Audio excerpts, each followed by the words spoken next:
Hey, Chris, Hey, Rod. question for you. Oh, yeah? What do you do if you're in a relationship and the other person is abusing you? How do you Ooh. handle that? Where do you go? Oh, boy. How do you get help? I don't know, but lucky enough, we're going to talk to someone tonight who does.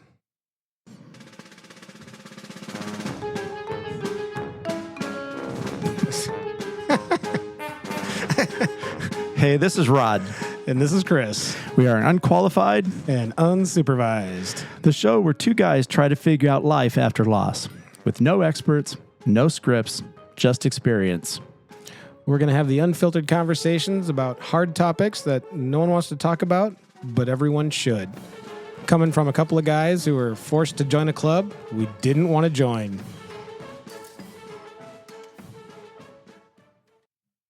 Wow, what a day it's been. I mean, not even a week because we just talked to each You other. had an interesting day? I had an interesting Oh, my day. gosh. All right, tell me. Okay, so I went to the gym Yeah? and I'm going to start myself on a plank challenge Okay. over the summer. So you're going to just sit down on some planks and have a beer? Geez, I wish, And right? see how many beers you can get down on each plank? This is a weighted plank. Uh-huh. And Okay. the other day, the girl in the So gym. you've got your hands down, your feet out, and you're holding Yep. yourself up. Yep. Got it. Did it the other day. I did one 45 second with a 35 pound, 45 second with a 45 pound, and then I did a minute with 55 pounds. Wow. Right. So the challenge is, as it was suggested today, to work up to 100 pounds. Oof. To do a weighted plank of 100 pounds For a minute? minute. I that's where I am not clear yet. That's a lot of planking. It's a lot of planking. Man, You know. planking crazy. Well, you Yeah. should do it. I probably should. but- We're not supposed to should on each other. oh, that's right. No shoulding. No shoulding. Yeah, don't you should on me. Sorry, I shoulded on you. Gosh. I'm, I think you'd listen to your own episodes. I know you'd think. Crying But out anyway, loud. so no, but it was an interesting day. Gym. I went and cleaned a house, mowed my yard, took a nap, ate some food, worked in my salon, and here I am. Wow. Yeah, it's been a long day. I hauled around a shit ton of instruments. Taking beginner. Someone has to explain what a shit ton looks like. Oh, Like it's a big pile. Is it like a metric shit? It's or a is giant pile is what it is.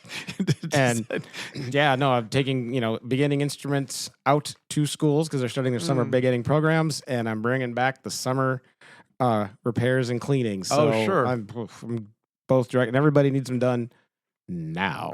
And they do. They absolutely do. And we can do that, so we're gonna, but That's so wild. yeah. You have to do that? I don't do the clean. I just got to go out and get them. But you do the transport of it. Yeah. So you've got like tubas and flutes and Oh yeah. cornets and Oh yeah. drums and that. Yeah, kind if you of saw stuff. my Facebook page the other day, I posted a picture of my 16-foot enclosed trailer that was full to the brim. No, am I supposed to follow you on Facebook? No, I'd really rather you didn't actually. Okay, because I'm like You're already following me like a puppy dog. this so is I don't true. need that there too.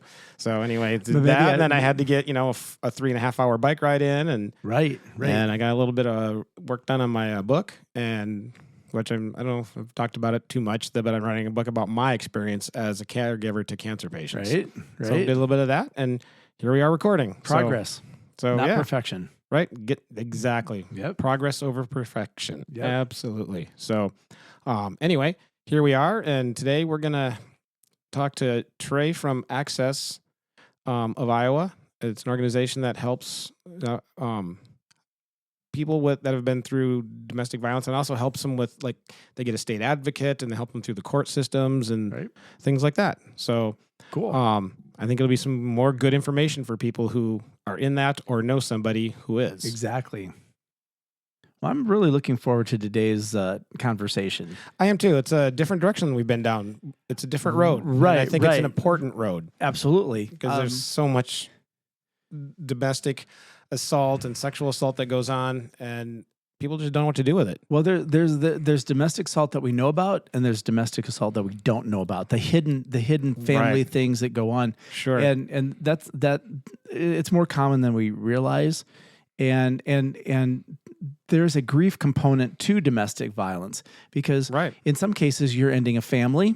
Maybe there was a homicide. Right. Someone has died, so now you have this violent act. Now then you have grief on top of Right. it. Like, how do you deal with it? Right. So there's a great resource called Access, and today we have Trey who's and I know you told me, and I totally forgot you're a DA advocate, the domestic assault advocate. So Trey, welcome. Thank you very much for having me. Absolutely, we're Yeah. excited to talk to you about it. So I guess let's first start with what exactly is access. So access, so it's actually an abbreviation. It stands for the Assault Care Center, extending shelter and support. And so in the name or in the title, I guess, it's an assault care center. And so we mostly deal with victims of domestic abuse, sexual abuse, and like homicide and violent crime. And then we also dig into a little bit of the housing as well for those victims of the domestic, sexual, and homicide and violent crime. Okay. So when you say housing, so like finding housing for someone to get them out of their So situation. so yeah, Or so we offer shelter for actively fleeing victims. And so if they okay. need to get out of the house, right away, whether it's, like they're in an unsafe situation by themselves or with their kids, we do offer those resources. And we have a great housing team that, once you actually are in our shelter, uh they actually help you find jobs, opportunities, stuff like that. Like, we work really close with landlords and all that good stuff so we can find a out for that specific victim. Right. You're giving them a hand up as well as a hand. It's a hand, not a hand out, but a hand up. Sure. Right. and which- and the important thing is about our shelters too is that they're all like confidential, and so only access knows where the location of those shelters are. Oh, okay. Are they without giving it away? Are they actually like houses or like hotels, or do you have a mix of that? I'm not sure if I can even say that, so I'm just gonna leave it Sure. at there's shelters. Okay, That makes okay. sense. That's why I asked, Absolutely. because I do know that sometimes because things are happening so immediate, it might mean a hotel room. Just Mhm. just to get the people, get them safe. And then Right. get into the other things. But it's really neat that you do you help them like get education then too, like access, like if they have to start A new job, if they job, have a to new move career, away whatever. or- Yeah. Yeah. If they absolutely need to, like a lot of my like personal what I do day to day is, I can help with like education. Like if somebody doesn't know, if let's say a teenager doesn't, have never had a job before and they've only been, known to be abused by their parents, like where do they start, getting a job?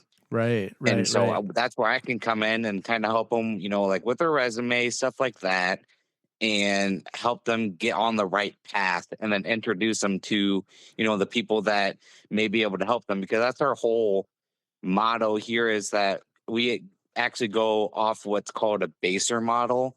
And so like each letter represents something. So like the B stands for believe, A affirm, S is support, E is empower, and then R is refer.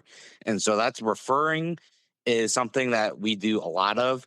And so say we don't have like, just kind of going back to that shelter deal, we don't have, unlimited space. And so if our shelter is at max capacity, we go and refer them out to other Sure. community resources that are in their area. Well, Trey, I'm just gonna stop. Tell us more about you. How did you get started? How did you get Right. to where you are? So I all my life wanted to be a police officer, and then like every other college senior, I decided to completely just give up on that idea and become something different. And it's mostly because I was taking classes at Iowa State. I graduated from Iowa State, and I kept seeing with the classes I were taking, I was seeing that there's a lot of people who don't want to go into the field of being a police officer. And then I saw even more people don't want to help, victims of these types of, situations that they get put in. Right. And I think Sure. that these people need the most help and they need the most support. And so instead of truly trying to deal with the perpetrator side. I'm more dealing with the victim side, and that's That as soon intrigued as you. I That intrigued you more than the perpetrator side. yeah, Yeah. yeah. And so that's just something that I've always been passionate about. I've always, just wanted to help people. And I feel like, this is truly my calling, and Access is truly a great organization Yeah. that, when I first started, I even, right away, just first couple of weeks, all the clients that were coming in, they were just truly thankful of the advocates that were there to always support them, because even Wow. after like all the court stuff is done, because that is something that we help with, is civil advocacy. Even after all the court stuff is done, and the courts are all said and done, we stay by your side to be there for you after the fact. Great. So And this so isn't that's so go this ahead. isn't just an acute service like emergent, get you out of a situation. It's that, and then it's staying with them and walking the path. Yeah, and that's Wow. something that we always try to tell our clients too, is that we're free. So we're free of charge, voluntary, meaning that even if you don't want services right now, a week, 2 weeks, months go down the line, and you're like, man, I really want some support and I want some advocacy help. You can call back our lines again and say, hey, I would like to continue services with you. And we can absolutely do that. Wow. That's great. So are you a state agency? Are you a nonprofit? Are you privately owned? We are a nonprofit. So then where do your funds come from to offer the free services? So we get grants and stuff. Like, I'm not entirely too sure of the specifics of that, but I do know we get like grants and donations and stuff like Okay. that. So it's completely privately funded or publicly through grant programs, those kinds of Yes. things. Okay. So, interesting. You say you didn't want to be a cop. That's funny. My dad was a cop for 30 years. And he Yeah. always told me, don't be a cop. And That is what all my family members told me. They're like, do not become a cop. I have a uncle who is actually a cop, and he's like, don't become a cop. He's like, become like something else. I don't know, a Yep. firefighter or something. Well, and you say that because ultimately I did wind up being a firefighter, and that was what my dad told me. Don't be a cop, and for God's sakes, don't go into the fire service either. Here, don't be a fireman is what he told me at that time. And I was like, okay. And then my sister went into the fire service, and then I did. Wow. So, but that was really good for me. I loved being that was a calling for me. Just like you, I like how you said that this is a calling for you. Yep. So, what did you have to go through then? I mean, what kind of education and preparation did you need to be able to do this job? So you do need like a certain like degree kind of in that sort of field, like the people talking, the social services type of stuff. And so I actually got my bachelor's in criminal justice, and so that kind of met with that threshold with the that I have a psychology and sociology minor as well. And so those are kind of looked at, and then along with, you go through some training courses online that uh it's kind of, I think it goes through ICADVA, and that's another website that deals with like domestic assault, sexual assault, stuff like that. And so they got a bunch of online videos on there that you have to go and look at and pass tests and stuff like that. These are accredited videos and things like that, right? Yes. Okay. So it leads to your accreditation. Yeah. Okay. Oh, so I guess, do you need any kind of accreditation or licensure or anything above and beyond your college degree? We are like certified crisis counselors, so that's I guess what you would get after you go through all the training. Right. Because it's very specific. So it says specific. Yeah, it's one of those words. I am not editing that out because that's pretty funny. But I do. Dang it! It's very specific to the need of what your job is. Right, and then it's very different too, because we are certified crisis counselors, but we're not suicide prevention crisis counselors, and so those are a little bit different. And we don't try to say that we're not like medical professionals or like mental health like professionals. And so trying to help talk down somebody off a ledge is not not really in our forte. Right, right. No, I'm going to kind of launch into this because Yeah. as a hairdresser by trade, I would teach continuing education classes, and Hmm. my partner found that in Illinois, was it Illinois or Wisconsin? They as part of their continuing education, they have to have domestic violence awareness. They're not Oh, mandatory reporters, but they have to be aware. sure. So because Because you're going to see bruises and things well, and that's injuries that most people aren't going to see under the hair. well, and that's why I had people come and talk. I had someone come from Access years ago. She did a wonderful job, and I remember that class was in Ames, and this woman came up afterward and she said, like the woman behind me is like, well, what does this have to do with hairdressing? And I said, what did you say? And she said, it has everything to do. We deal with people. And that was the whole purpose of the class, was to help hairdressers recognize what does abuse look like? Like, what are their clients doing? What are they saying? Sure. And the things to say and the things not to say. You know, so Right. so what was your experience with that? I mean, what would you tell people? I mean, like a hairdresser, like what can we look for? What should we say? What should we not say? Um, it's not something more of like what should you say or what shouldn't you say. It's more of like I go back to that baser model too. Believe. So believe that what they're telling you is true because it may be the first time that it's they've spoken about it to somebody or somebody's actually believed what they have said and then Belief is affirm that huge. it's Yeah, sorry. that's huge. Belief is huge because they're Yes. not used to people believing them. Yes, that's exactly right. I mean, we always believe our clients, when they come in and, spill their guts out. We always believe what they're saying because, it's truly traumatic what they've gone through. And to tell somebody that, mostly probably a complete stranger like us, it can be extremely difficult. And so that's why I think I'm always extremely proud of the courage and how hard it is to come out and tell their story. And so that's why Right. I always tell people to try and believe what they're saying. And then A for the affirm. So affirm that's a good thing that they have told you this. Thank you for telling me this. I know what you've gone through is really traumatic and it's not every day where somebody can just come out and spill their guts out to somebody like that.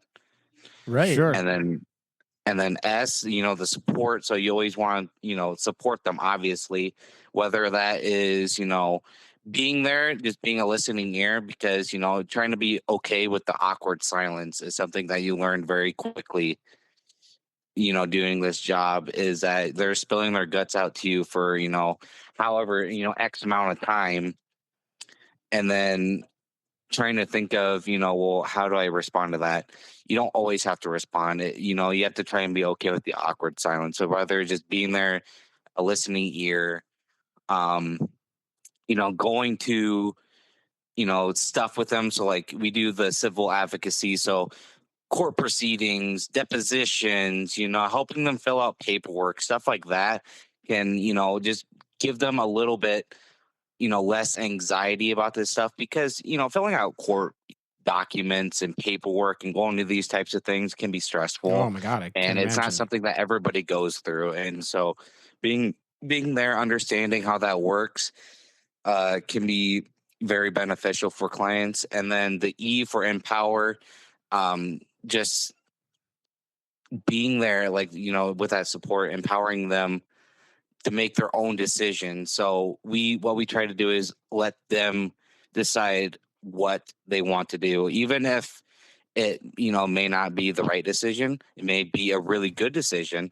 We just try to always show them the best options and all the other options as well. So the best way I can probably give an example of this is with, no contact orders. Right. Okay. Uh, we can say somebody can come up to me and be like, I would really like to drop this no contact order. You can say, okay, well, here is what would happen if you were to drop it. Mm, And this is, what would happen if you were to keep it. And there's difference between like, civil and criminal no contact orders. So like the civil ones are you just go through the court system and the police have, no say in it. And then the criminal one where somebody gets arrested and then they have the criminal no contact order. If somebody were to want to drop a criminal no contact order, I'd be like, okay, we can do that. Absolutely. But this is what the process would look like. And it would be, hard for someone to try and drop one of these orders. So I always try to be completely, forward with my clients, because I don't want to try and give them any, sense of like, false hope. That's not something that I personally think is beneficial in the long run. Right. Because if, that no contact order doesn't get dropped, when they're like, well, you told me that, this was blah, blah, blah, it was definitely going to get dropped. Then, you create that kind of barrier there, and then they don't want to talk to you anymore. And then, Sure, you lose trust. you go through all this, negative thoughts, and they get anxiety, and it's never good. It's just not good. Dealing with people is not always easy. No, yeah.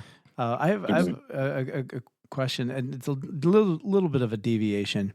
How do you know when someone comes to you and they're telling you the truth, that they're not making it up? Because you want to believe them and you don't want to shame them.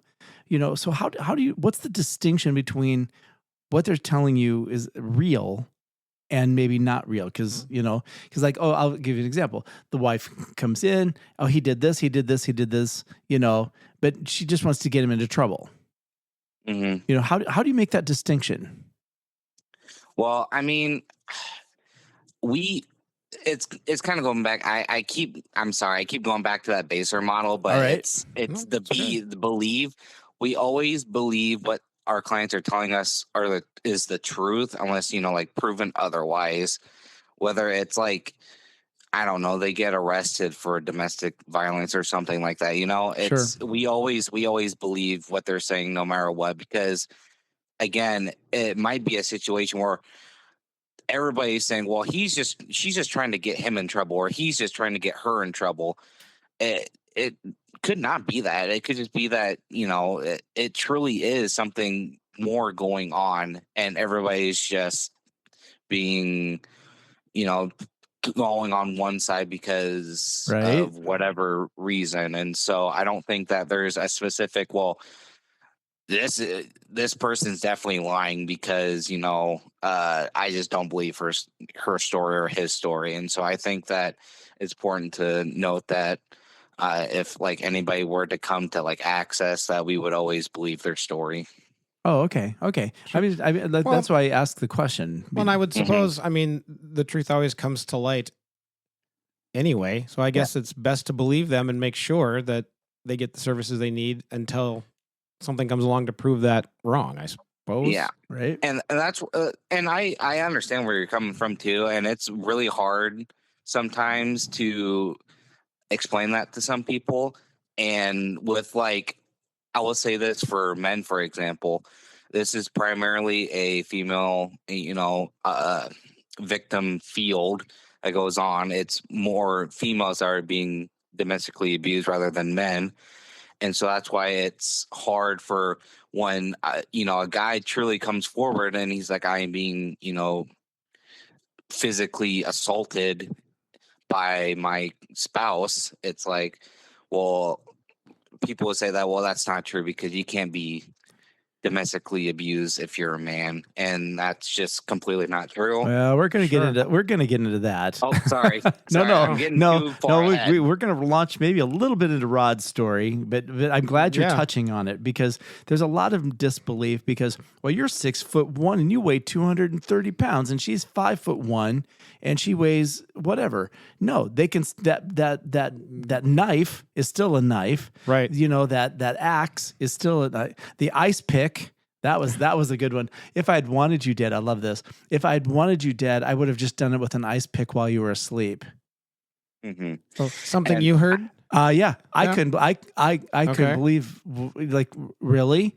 That's called premeditation. Right. Yeah. Now she would deny that she ever said anything like that. But how do I forget? Right. Something like that. Sure. Anyway, go on, Trey. I like how you use the example of, just because they're, 6'1", 250 lean, they can't be, abused by someone who's, 5'4" and petite. It's because you might think of that like, well, how can this little, woman be on a big old man like that? That's just not. It doesn't always have to be, physical too. There's a whole bunch right. of different types of There's abuse. sexual, there's financial, there's emotional, there's religious, verbal, absolutely.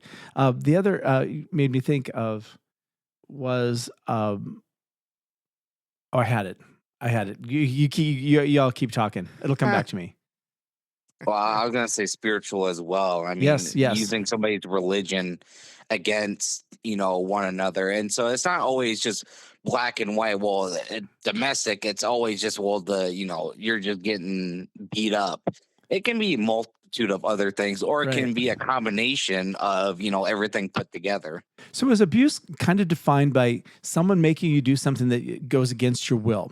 And when I tell my story, I talk about sexual abuse in the fact that that was used as a tool to abuse me in a way, because I was a real man does this, a real couples, they have sex 3 times a week, according to Cosmopolitan in 1980 or whatever, the statistic, but they do use that. And, you're not a real husband if you don't have sex 3 times a week. Well, or whatever. And that's a sexual abuse, because it's making you have sex 3 times a week. And maybe you don't want to have sex 3 times a week. Right. Maybe at 10 o'clock at night, since you've been up since 4 o'clock, you're really tired. And that's the last thing you want to do. Right. But you've been emotionally manipulated into believing you needed to. Yes. Yeah. Yeah. I suppose. Yeah. And the financial thing, that these people keep you poor. They spend your money, or they keep your credit card up to a certain amount at all times that you barely have a balance, so it's all these different things, and people don't realize how the different forms come in to play. Sure. Yeah. No. I completely agree. Yeah. And I like I like that belief part, because so many abused people don't think anyone's going to believe them, so they don't seek help. And that's the thing too. And we have a great relationship with the police departments in our area, that the region that we service. And a big part of our what we do as well is we do community education. And so we go around our counties that we service, and we go and teach people about domestic sexual abuse, what access is, the common signs of an abuser, things like that. And so like, if something were to happen that a police officer would see, and somebody would go to report a police officer, they wouldn't just shrug it off as oh, well, this person's probably just lying. They can go and give the correct resources for them to go talk to. Well, I think a lot of men, especially, do not come forward because they don't want to because of that whole macho police thing, and they're afraid of how they're going to be treated at the police station. In my situation, the officer took me seriously. It was an awful day, but he took me seriously, and I had no problem going to the police. But a lot of men do. And they don't report it, and they live in these very desperate lives, being abused, and they do it because. And also, men are taught not to hit back. You don't hit back. Well, and I will say it's a lot of stereotyping as well too. That it's like you can't be abused just because you're a man. I would say that there's a lot of stereotyping stuff involved as well, along with the fact of you won't be believed by whoever. Right. But that can go for any gender. Right. But I just know in my situation, the intake officer was really helpful. He took photographs of bruises that were starting to form, and I still have those photographs today. Wow. I tell people, The day I went to the police, still I've lost my parents, I've lost my partner. It's still to me. I maybe you can explain this and why this is, Trey. Maybe you can put some thought to it, but it still is my worst day because I went to the police that morning and I knew that the abuse was going to continue and someone eventually was going to die, and I think it was going to be me. Mm. And as things escalated with the relationship, but um, I lost the thought. Is that so stupid? No, it's not stupid at all. You're Oh. talking about something difficult. Mm-hmm. But it was still my worst day because she had to be arrested. She was arrested in front of my son. Mm. She had to spend the day in jail before a judge could see her. She lost her home that day. She had to come in. She had X amount of minutes with a police officer to gather what she could. She had to move. She lost her Wow. home that day. She lost all of these things that day. I still feel bad about that. I mean, after 23 years, I still feel bad. So what is that? So Even though I'm that the like victim, per se. Mm-hmm. And that's absolutely true. You were, the victim and now the survivor of this case. And that sense of guilt that you're feeling is completely normal. I mean, there's no right, wrong, abnormal, normal way, or I should say abnormal, but just way of feeling about the situation that you're put in. If you're mad, angry, happy, sad, whatever. It's all normal. There's no right way or wrong way to feel. It That's it good. That's just good to know. goes, Yeah. yeah. It goes to say the type of person that you are as a, to feel guilty about, putting someone in that type of situation, and it shows that you are a good person, that you want to help people and see the best in people. And going along with kind of with the grief, kind of tying into that, the Right. show here with grief, you're losing somebody that you loved. They may might not love them in that moment because they were doing all Yeah. these bad things, but you love them at some point. Right.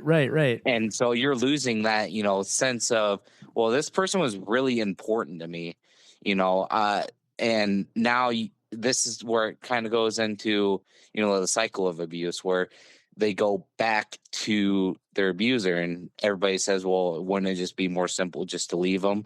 It's not always as black and white as that. It's it takes around 7 attempts on average to leave a domestic relationship. Wow. Wow. I didn't know that. Well, see, and that's a good point that you're bringing up, is the fact that sometimes they go back and people don't get it. And the common one I would hear in my classes was, well, if he did that to me, I'd do this to him. Da da da da da.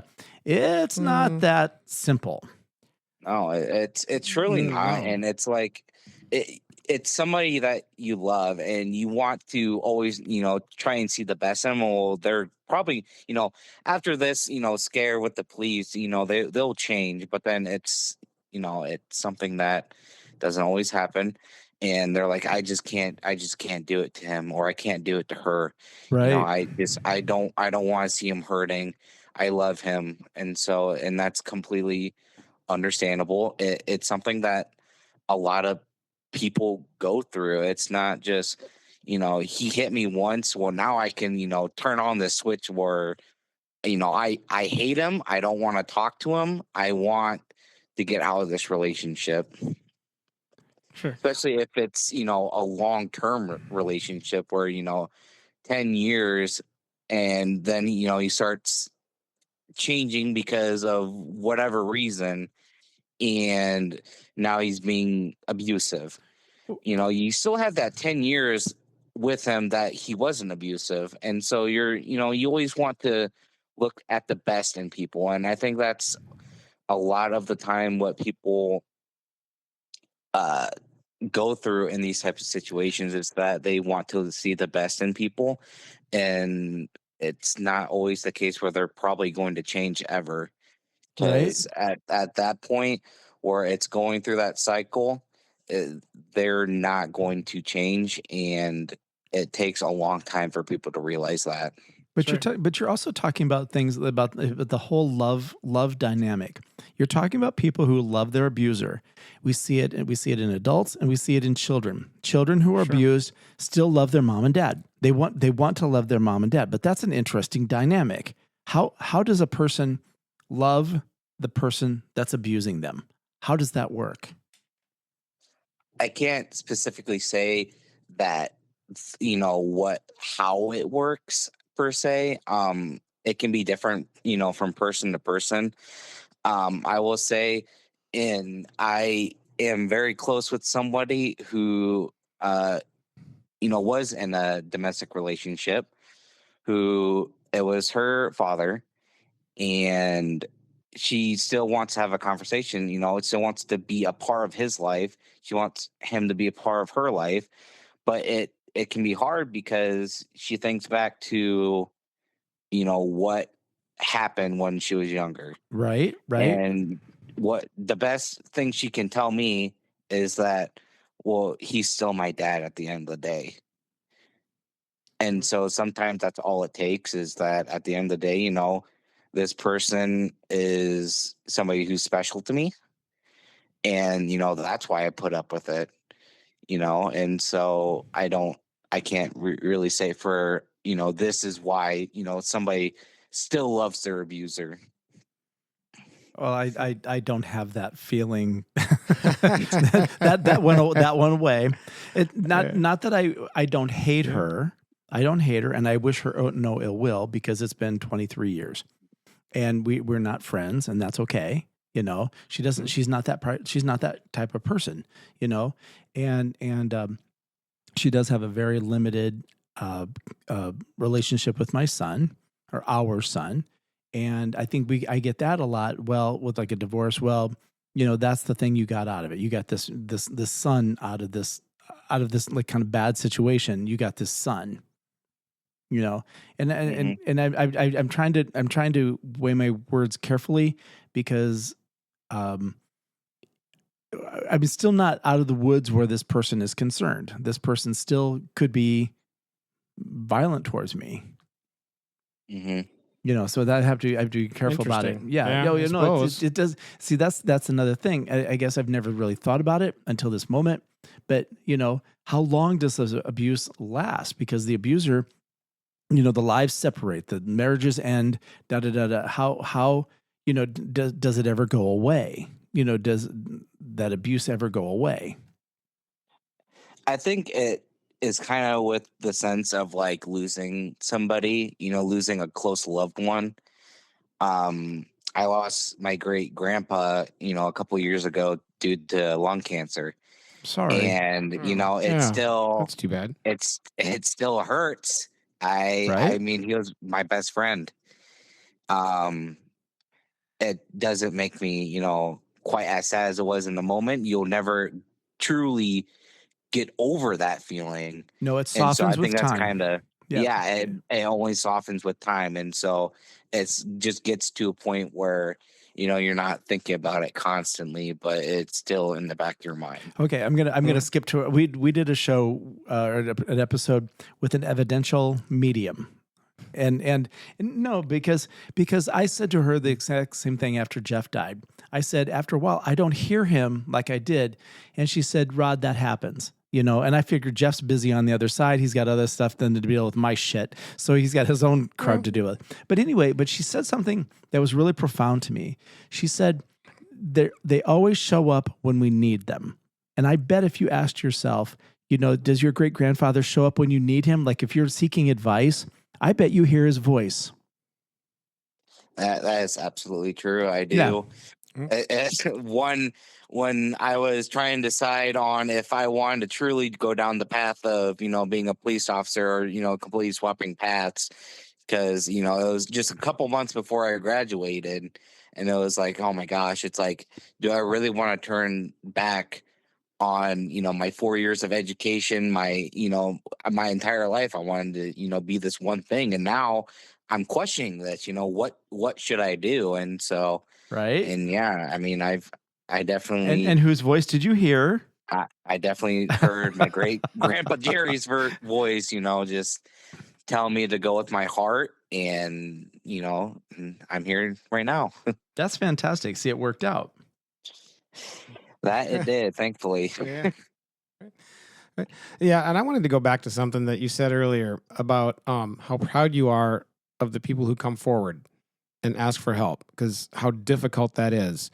And I've always thought, well, I haven't always thought, I've figured out here since my wife died that asking for help is actually strength. Not asking for help is weakness, and it's like, how do you get people to reach out? Like how can I, if I'm in a situation where I have a friend or a loved one, somebody that I know is being abused, there's only so much I can do to a point where they have to seek out help themselves too. How can I help them do that? Give them the right resources, whether it's in one of our counties that we service. They're like, well, I don't know how to help them, refer them to the professionals and refer them to Access, refer them to an assault care center that's in, your region. There's a national Iowa victim hotline number that you can also call that's, in Iowa, that they pick up and they're 24/7, give them that phone number. Do you know that number off And the top of your head? Do you know that number? I can definitely find it here. Yeah, that would be great. Okay, so I'm 1 minute. gonna tell a story just a second. In one of the classes that I taught in Iowa City, we had a domestic advocate talk to the class, and I thought it was really interesting because he was telling the hairdressers what they do in Iowa City. If someone calls in, they won't go to someone's house. They'll actually ask the person if is there a gas station, like a Casey's or whatever, near your house where we can meet you, because they would never go to the house. And what I thought was really clever, they would take the hairdresser cards. They're like their business cards, and they would make them, but only they would put the domestic hotline number on the card. So the perpetrator wouldn't know. It just looks like a salon business card, Sure. And I thought that was the most clever thing to do, because you have the perpetrator. And also they talked about having code words, like if they had a friend, they would, if they were in trouble, they could call their friend and say, "Hey, I've got to go to the store. I'm out of chocolate chips. Can you help me with that?" or whatever. And that was the code for things are bad and I need help. That way the perpetrator does that. And I think we can launch into the whole the pizza thing. When people call like a 911 pizza thing, when they call 911 to see if they're in domestic, they'll order a pizza because the domestic person doesn't know they've called 911. Right. So yes, and the dispatcher will say, "Do you want a large pizza?" Yes. Are how many people do you need the pizza for? 2. Oh, is that other person with you right now? Yes. Tell us if you want more, if you want pepperonis or sausage. If you're it's pepperoni. Sure. I mean, there was a whole series, and I didn't even know if that's on the internet, but I don't know if that exists in real life. I don't know either. I've never heard of it. So right. That does seem kind of brilliant. It's clever. Yeah. All right. So Trey, what do you have for us? I mean, I looked up their website and they do have a phone number on here that is 800-770-1650, or text Iowa Help to 20121. 201 21. Okay, Iowa. Say it again. Iowa what? Iowa Help. Iowa Help. Got it.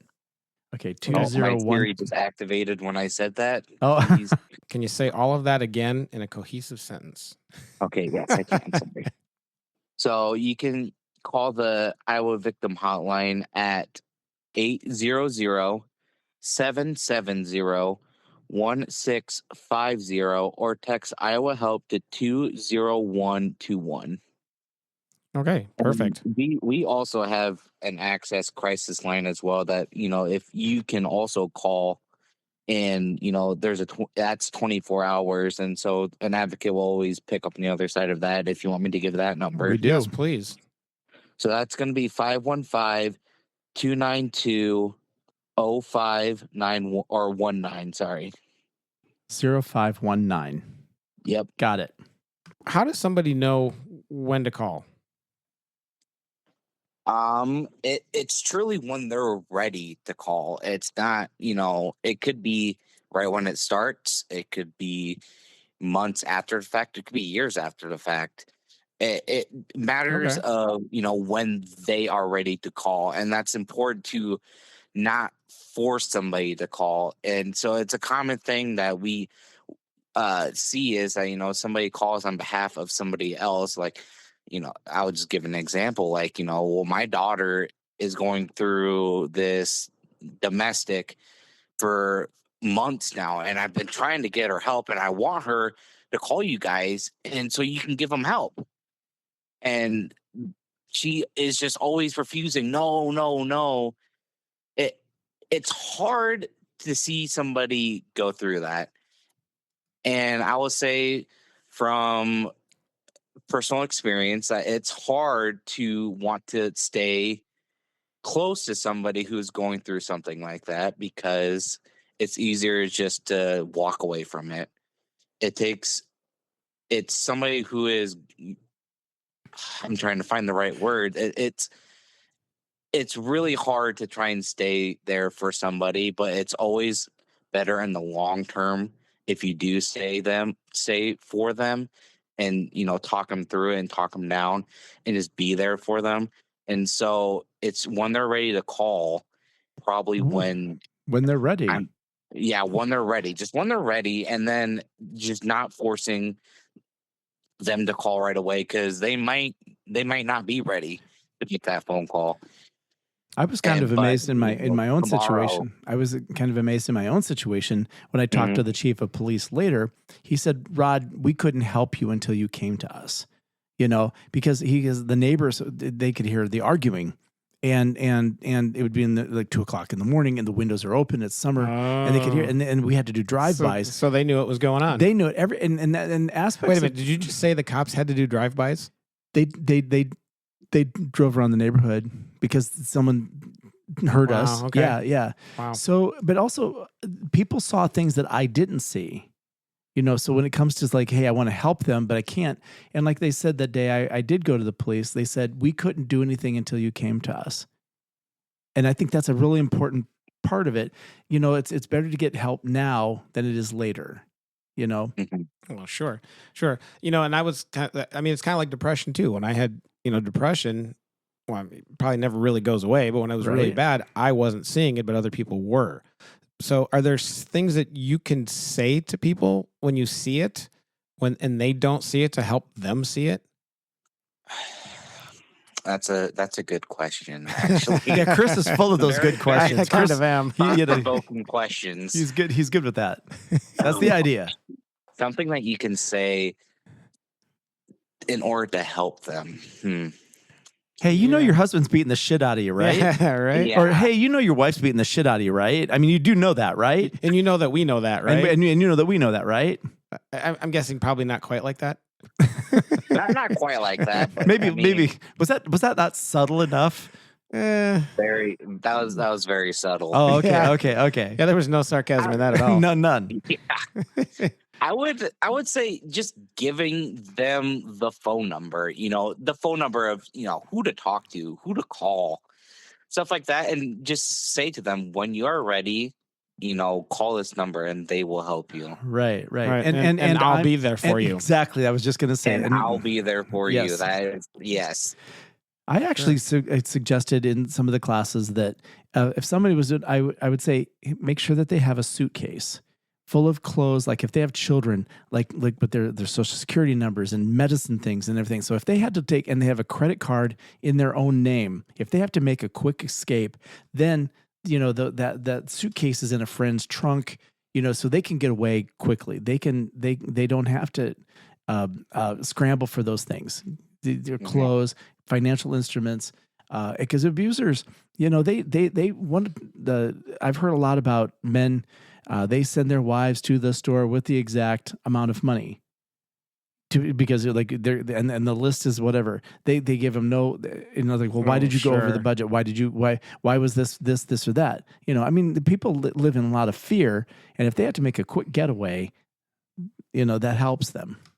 And that kind of goes into safety planning as well. And we do a lot of that. Oh, good. I would say I go into a lot of that as well. In my personal, what I do is I deal with a lot of safety planning.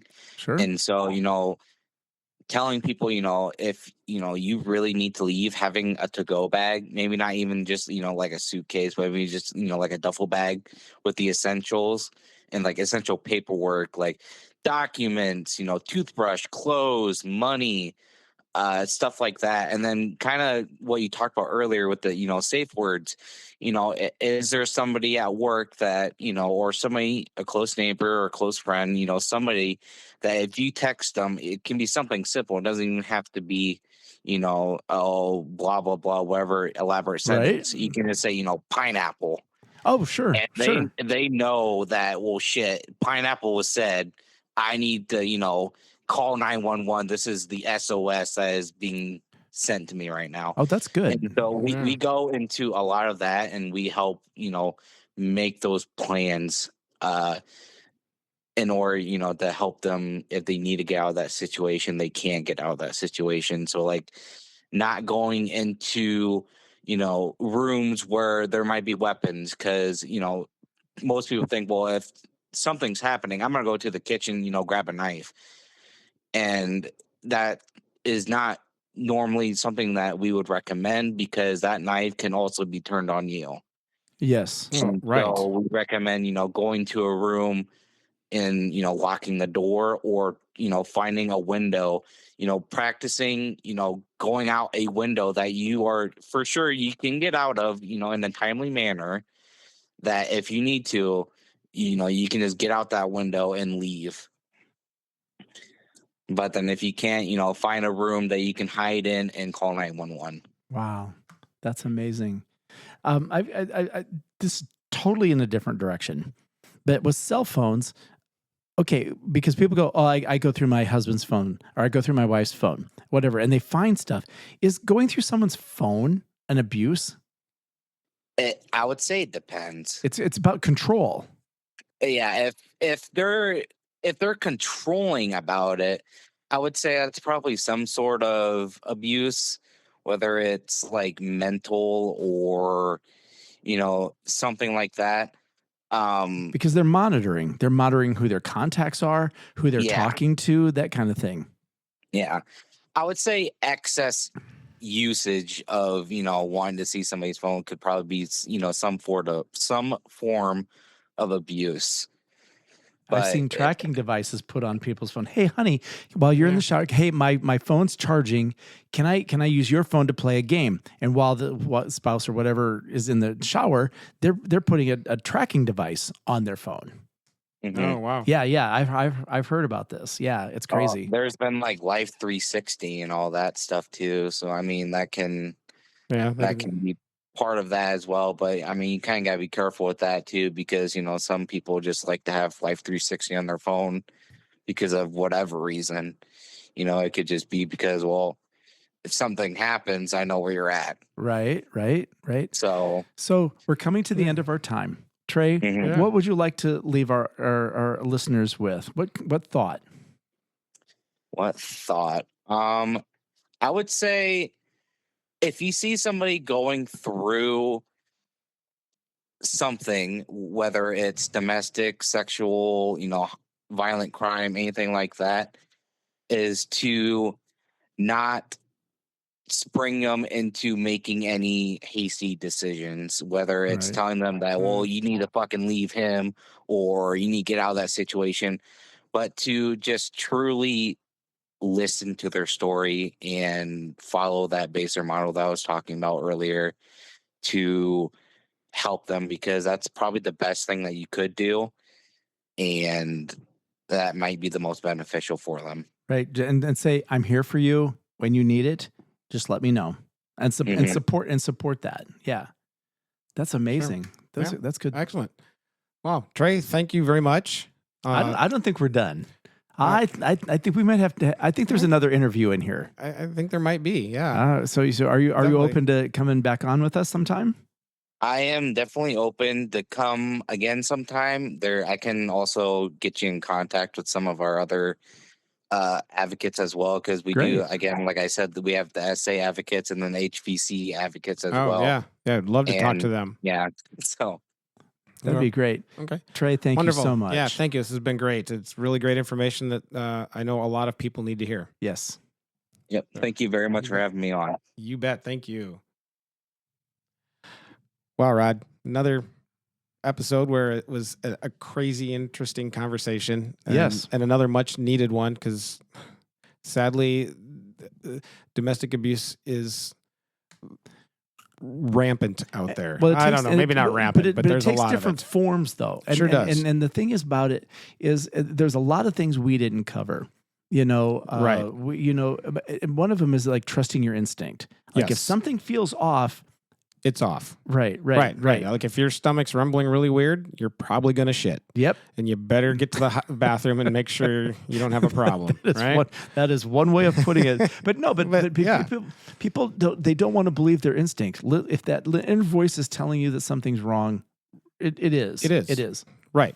And just call. It doesn't hurt to call and get the assessment and see, it's like it doesn't hurt to call and see if you really do have hail damage on your car. Right. And make sure you probably do if you have any kind of thought about that. Well, true love doesn't hit. True love doesn't control your finances. No, it does in not. in my life, I've had both. And in my last relationship, it was so wonderful. We never had an argument. I mean, it was so different to everything. And it like I said, true love doesn't hit. It doesn't control. It doesn't swear. It's right. not It has verbal. arguments. It has its problems. Absolutely. But it does not hit. And in that vein, I think there's some numbers that I think we need to give. Yes. Out. Let's repeat those numbers. Absolutely. Let's repeat those numbers for people to call. And that doesn't have to just necessarily be the victim. If you think somebody is, you can call to get help to help figure out what you should do or could do to help. You can get help for the victim. So access the line is 24/7. There's always an advocate waiting to talk to you. And that number is 1-800. No, I'm sorry. I got that. No. Let me start again. The access number is 515-292-0519. The access line is 24/7. There's always an advocate waiting. 515-292-0519. Then there's the Iowa helpline. Right. And that is 800-770-1650. That's Iowa helpline at 1-800-770-1650. Or you can text the Iowa helpline at 20121. That's 20121. Yes, that's the text. Trust your instinct. Trust your gut. Your gut is always going to know if you're going to shit. It just doesn't know how soon it's going to come. That's such an analogy. That's like, okay. So make the call sooner rather than later. Exactly. So Don't let it go too far. Yep. Keep messaging us.